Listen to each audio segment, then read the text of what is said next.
लक्षवेधी क्रमांक 3. अध्यक्ष महोदय, लक्षवेधी क्रमांक 3.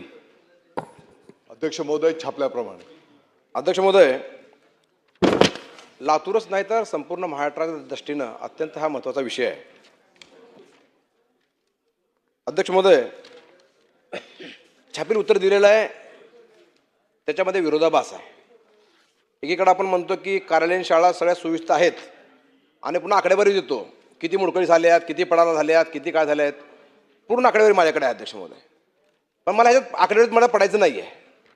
हा विषय अत्यंत महत्त्वाचा आहे अध्यक्ष महोदय. प्राथमिक शिक्षण म्हणजे लहान लेकरांना आकार देण्याचं केंद्र आहे. एका अर्थानं चिखलाच्या गोळ्याला आकार देण्याची संस्था ही प्राथमिक शिक्षण संस्था असते.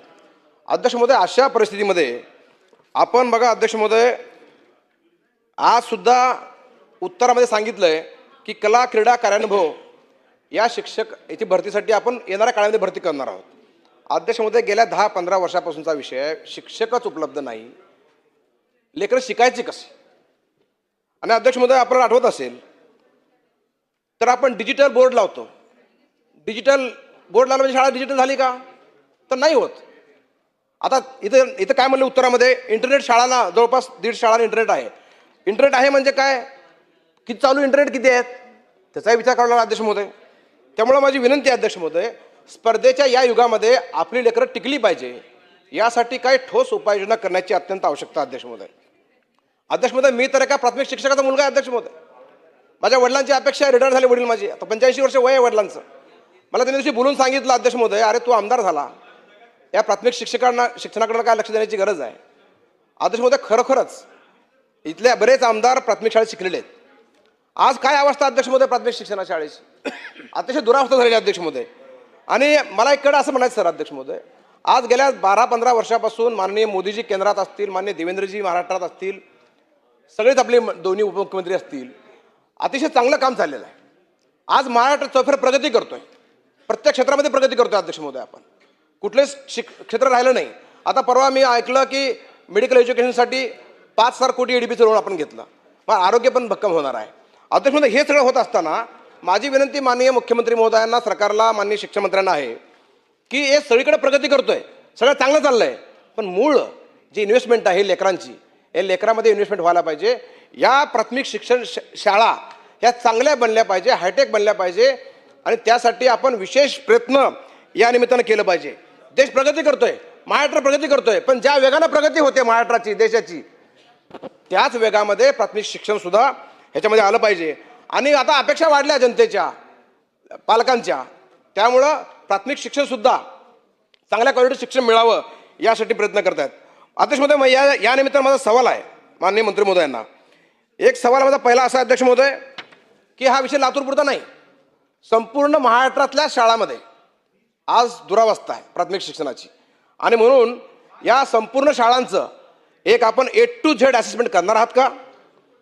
आणि इन्फ्रास्ट्रक्चर डेव्हलपमेंट जशी होते, ADB बँकेतून घेतो आपण वर्ल्ड बँकेचे पैसे घेतो, आपण पुन्हा नाबार्डचे पैसे घेतो, त्याच पद्धतीनं ADB कडून, नाबार्डकडून किंवा आणखीन वर्ल्ड बँकेकडून सॉफ्ट लोन 5,000 कोटी 10,000 कोटी जे काय आहे ते घेऊन या संपूर्ण महाराष्ट्रातली शिक्षण व्यवस्था आपण सुधारणार आहोत का? या संपूर्ण महाराष्ट्राचं प्राथमिक शिक्षण आपण मजबूत करणार आहोत का? आणि त्याचबरोबर माझा तिसरा प्रश्न अध्यक्ष महोदय, महाराष्ट्र प्राथमिक शिक्षण काय आपल्याला योजना आणावी आणि या योजनेच्या माध्यमातून क्वालिटी एज्युकेशन द्यावं आणि स्पर्धेत पिढी आपली टिकेल, पुढची पिढी, यासाठी विशेष प्रयत्न सरकार करणार आहे का? हे माझे 3 प्रश्न आहेत, याचे उत्तर द्यावे. धन्यवाद. अध्यक्ष महोदय, सन्माननीय सदस्य माननीय आमदार अभिमन्यू पवार साहेबांनी शिक्षण विभागाच्या संदर्भामध्ये आपल्या भावना या ठिकाणी ठेवलेल्या आहेत. अध्यक्ष महोदय, आपल्या या राज्याच्या माध्यमातून शिक्षण विभागाच्या माध्यमातून कामकाज करीत असताना एक गुणवत्तापूर्ण शिक्षण विद्यार्थ्यांना मिळायला पाहिजे. त्याच्यासोबतच ज्या काही भौतिक सुविधांची त्या ठिकाणी आवश्यकता आहे, त्या सुविधासुद्धा त्या शाळेंना उपलब्ध झाल्या पाहिजे, यासाठी विभाग त्या ठिकाणी काम करतो आहे. अध्यक्ष महोदय, भौतिक सुविधांच्या संदर्भामध्ये UDIS प्लस डाटा या प्रणालीच्या माध्यमातून प्रत्येक शाळेमध्ये त्या ठिकाणी बांधकाम, त्या शाळेची परिस्थिती काय आहे, विद्यार्थ्यांचे टॉयलेट असतील, विद्यार्थिनींचे टॉयलेट असतील, पिण्याच्या पाण्याची काय परिस्थिती आहे, खेळाच्या मैदानाची काय परिस्थिती आहे, कंपाऊंड वॉलची काय परिस्थिती आहे, किचन शेडची काय परिस्थिती आहे, इंटरनेट फॅसिलिटी आहे का, CCTV आहेत का, या सर्व बाबींची नोंद या UDIS प्रणालीच्या माध्यमातून त्या ठिकाणी करण्यात येते.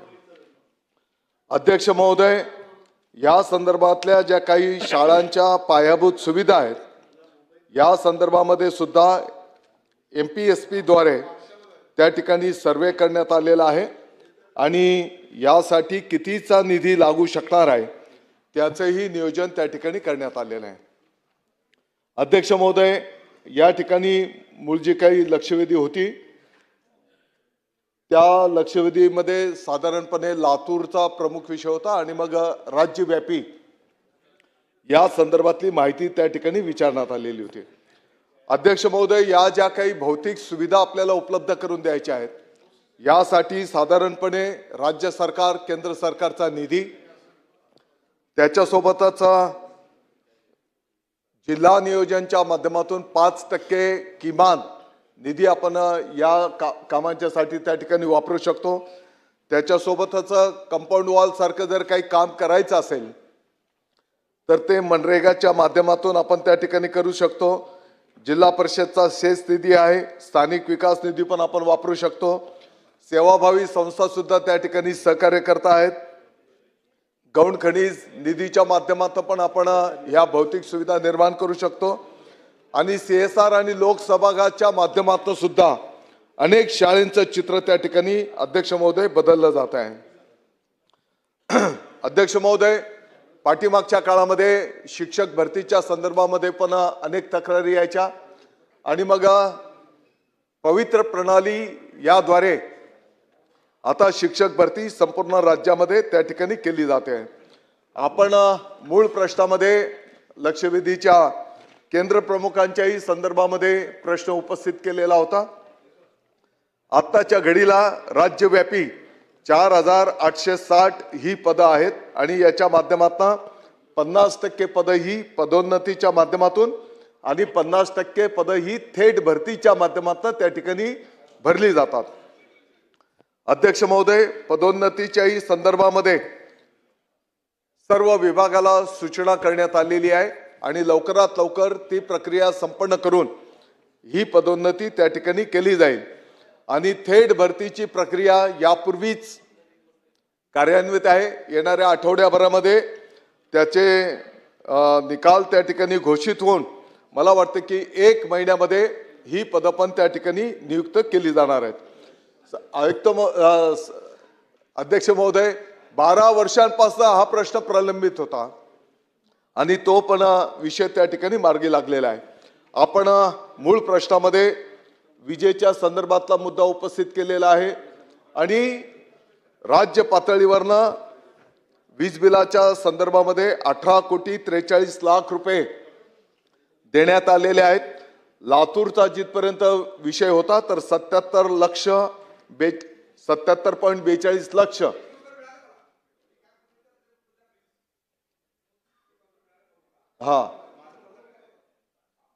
आदेश महोदय, माननीय मंत्री महोदय, आपण सकारात्मक उत्तर दिले लातूर जिल्ह्यासाठी.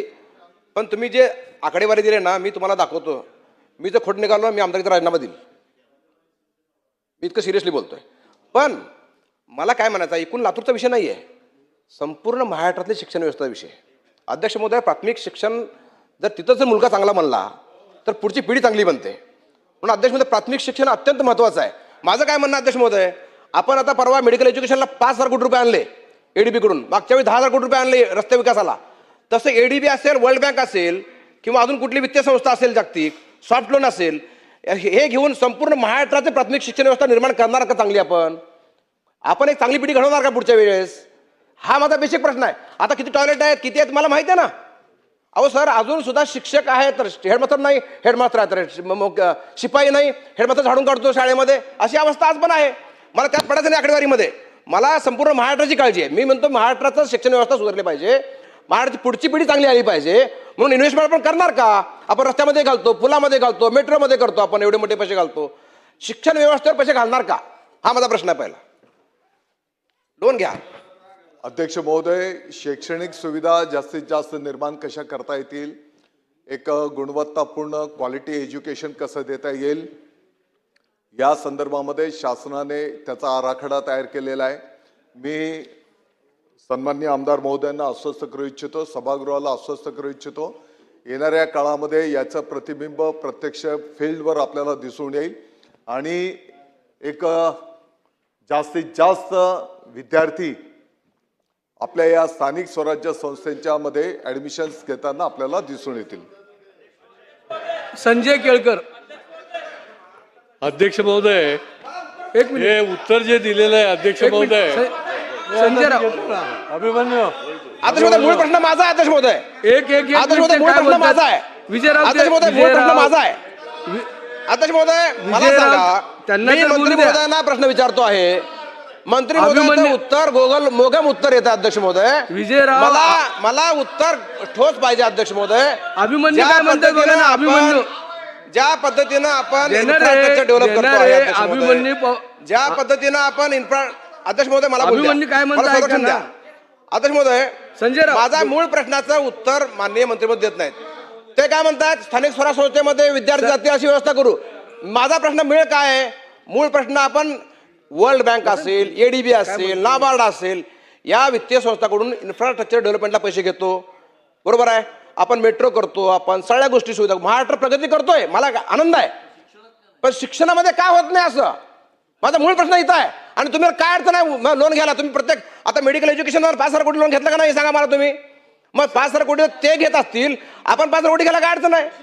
आपणही घ्या ना आणि एक सगळं महाराष्ट्र पूर्ण सुजलाम सुफलाम करून टाका. अध्यक्ष एक मिनिट, महोदय, मंत्री महोदय उत्तर सन्माननीय देतात. एक सदस्य मिनिट. महोदयांच्या संजय राव, भावना एक आहेत की मिनिट. जास्तीत जास्त गुंतवणूक या क्षेत्रामध्ये होऊन जास्तीत जास्त विकास कसा करता येईल या दृष्टिकोनातून काम केलं पाहिजे. त्याही विषयावर विभाग त्या ठिकाणी काम करतो आहे. त्याचाही प्रस्ताव तयार करण्याचं काम प्रगतीपथावर आहे. आणि अध्यक्ष महोदय, यासाठी नुसत्या 1-2 गोष्टींवर हे होणार नाहीये. याचा सविस्तर कार्यक्रम त्या ठिकाणी करण्यात आलेला आहे. मग शिक्षक भरतीच्या संदर्भातला विषय असेल, पवित्र पोर्टलद्वारे एक क्वालिटी शिक्षक त्या ठिकाणी आपल्याला उपलब्ध होत आहेत. आहे त्या शिक्षकांना प्रशिक्षण दिलं जात आहे. शिक्षकांचे अशैक्षणिक कामं कशी कमी करता येतील हो, आहे. त्याचाही विभाग त्या ठिकाणी काम करतो आहे. अध्यक्ष महोदय, अभ्यासक्रमामध्ये सुद्धा आपण त्या ठिकाणी बदल करायला घेतलेले आहेत आणि एकंदरीत अशी मोठी मालिका तयार करून या सर्वांगीण याच्यामध्ये बदल आपण त्या ठिकाणी करायला घेतलेले आहेत आणि आपल्याला अपेक्षित असलेलं चित्र येणाऱ्या वर्षभरामध्ये त्या ठिकाणी दिसून येईल. अध्यक्ष महोदय, संजय केळकर. मंत्री महोदयांनी लेखी आणि तोंडी पण हो, ते आहे विस्तारित ना, जरी आहे ना. उत्तर दिलेलं असलं बरीच नाव आहे. तरी देखील अध्यक्ष महोदय, सर्व ज्यांची नाव आहे त्यांना याच्यामध्ये सर्वांना जी तुम्ही बोलायला आकडेवारी संधी दिलेली दिली आहे अध्यक्ष महोदय, ही अतिशय वाईट परिस्थिती आहे अध्यक्ष महोदय. मग ती संरक्षण भिंती किती शाळांना आहे, किती शाळांना CCTV आहे, किती शाळांना तुमचं इंटरनेटची फॅसिलिटी आहे, किती शाळा मोडकळीस आलेल्या आहेत. ही अत्यंत दारुण परिस्थिती या सगळ्या उत्तरामध्ये अध्यक्ष महोदय दिसते. एक तर आपण अशैक्षणिक कामं या शिक्षकांची कमी करायला पाहिजे, ती आपण करायला तयार नाही आणि त्याच्यामुळे शिक्षक तर अशैक्षणिक कामामध्येच व्यस्त आहेत. आणि दुसरीकडे आपण म्हणणार की पटसंख्या कमी झाली आहे, दुसऱ्या शाळा आतमध्ये आल्या आहेत, इंग्लिश मिडियमच्या शाळेमध्ये मुलं जायला लागलेली आहेत आणि त्याच्यामुळे गंभीरपणे महाराष्ट्रासारखा हा जे पुरोगामी राज्य आहे ते गंभीरपणे याच्यामध्ये आपण नेमकं काय करणार. कारण ही आकडेवारी तर अतिशय गंभीर आहे, चिंताजनक आहे. जी काही तुम्ही दिलेली आहे ही मुलं कशी पुढे येणार आणि त्याच्यामुळे एक पूर्ण राज्यव्यापी ठोस असा कार्यक्रम आपण करणार का आणि ही जी अशैक्षणिक कामं आहेत शिक्षकांची ती पूर्णपणे बंद करणार का?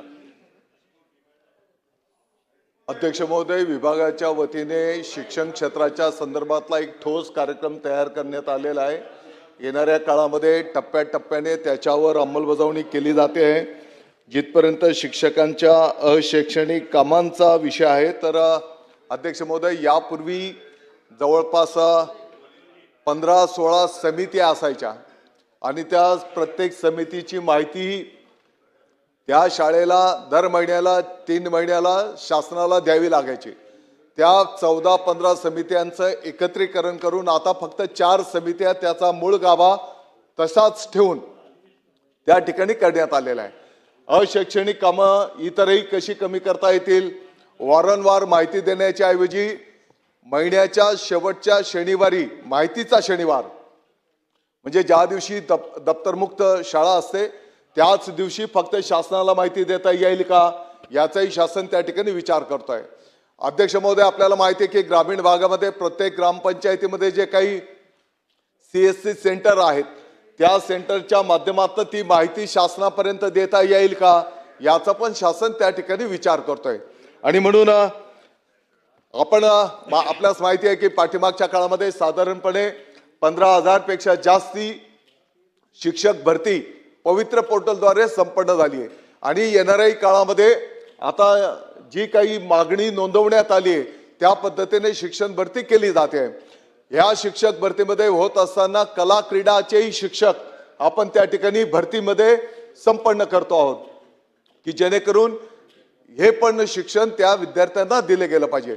एकंदरीत काय तर याचा संपूर्ण आराखडा तयार करून त्याच्यावर विभाग मार्गक्रमण करतो आहे. अमित